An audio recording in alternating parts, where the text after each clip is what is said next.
દિવેર ખાતે નર્મદા ચૂંદડી મહોત્સવ ઉજવાયો।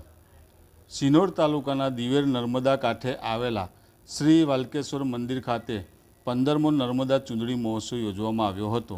સાથે સાથે શ્રી વાલકેશ્વર મંદિરનો બીજો પાટોત્સવ પણ ઉજવવામાં આવ્યો હતો। મંદિર દ્વારા મા નર્મદાને 108 ચૂંદડી અર્પણ કરવામાં આવી હતી। ભક્તો દ્વારા પાટોત્સવની સાથે સાથે મા નર્મદાજીની ચૂંદડી મહોત્સવની પણ ઉજવણીમાં શ્રદ્ધાભેર ભેગા થઈ લાભ લીધો હતો। મંદિરના પાટોત્સવને લઈ મંદિર ખાતે મારુતિ યજ્ઞ, ભજન સંધ્યા, સંતવાણી જેવા અનેક ધાર્મિક કાર્યક્રમો યોજવામાં આવ્યા હતા, જેમાં હજારોની સંખ્યામાં ભાવિ ભક્તોએ ભાગ લઈ કૃતાર્થ થયા હતા।